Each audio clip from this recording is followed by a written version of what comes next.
It's no secret that the Logitech G Pro Wireless has been my favorite mouse of all time ever since I got my hands on it in late 2019. That's not to say it's a perfect mouse, however. Like any mouse, it has its flaws, and using it for thousands of hours has brought the pros and cons to light for me. I will go through information about this mouse and compare it with other gaming mice to help you make a decision on whether or not it is worth it for you to pick up a G Pro Wireless. Even if you aren't a competitive gamer, it can still be an excellent buy because of its feature. So the price of this mouse has been driven down a good amount due to the launch of the Logitech G Pro Superlight, which is the updated model of this mouse. And I'm going to go through the cons first, and then we'll get to the pros, and then I will give you guys my summary about the mouse. So the first con is the double clicking issue. This mouse is notorious for double clicking, and mine started double clicking. I had to contact customer service to get a replacement, and I had a good experience with customer service, and I got my replacement swiftly. Not every user will experience this, but it's definitely a possibility. Logitech is now using different switches and new batches of the G Pro Wireless that don't double click. I assume that I got a G Pro Wireless from a newer batch that will not develop double clicking issues. The switches also feel different from my old batch G Pro Wireless and my new batch G Pro Wireless. They feel tighter, more satisfying, and crispier compared to the old batch.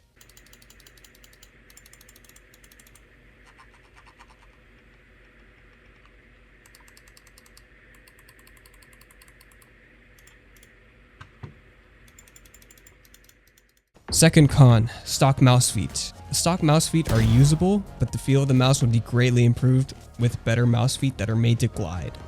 Luckily, you have an insane amount of options on the aftermarket, and they're relatively inexpensive. This mouse lacks USB-C. That's the third con, and it may be a deal breaker for some. USB-C is very convenient for many people, including me.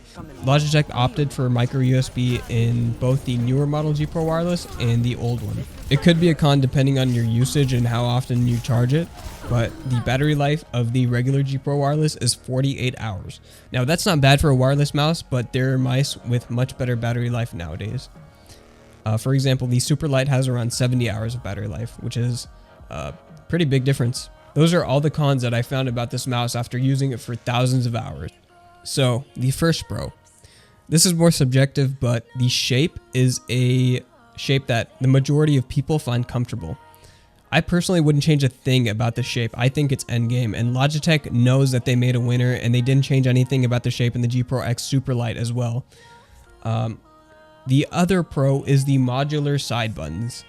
Yes, this is amazing. I love the modular side buttons, and I wish more companies did this with their gaming mice. The G Pro Wireless and the G Pro X Superlight are using the same exact sensor, and it's a top-end sensor for sure. The next pro is the feel, which is also more subjective. The materials used are the best feeling out of any mouse I have ever used. The buttons and clicks are crisp and tight and not mushy.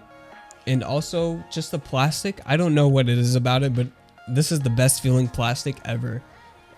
Honestly, it feels kind of rubbery. The next pro is the build quality.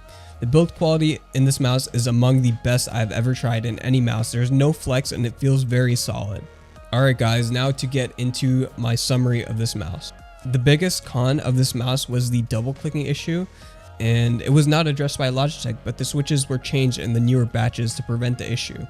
So I'm completely fine with using this now. The mouse has 80 grams, which isn't the lightest mouse out there for sure, but it is very good and light still. Overall, in the $100 and less price range, I would be glad to get a G Pro Wireless. The competition absolutely falls apart at anywhere near the price of this mouse, and I would either get a G Pro Wireless or go super cheap and get a Razer Viper Mini, which is also a great mouse for the price. Razer Viper Mini is on sale right now on Amazon for $19, which is amazing, and I'll have my review of that mouse down below, as well as the Amazon link. That sums up my thoughts about this mouse. If you guys have any questions, please let me know down below, and hopefully this video helped you out. If it did, then please help this video out back and give it a like. Thank you for watching, and peace out, guys.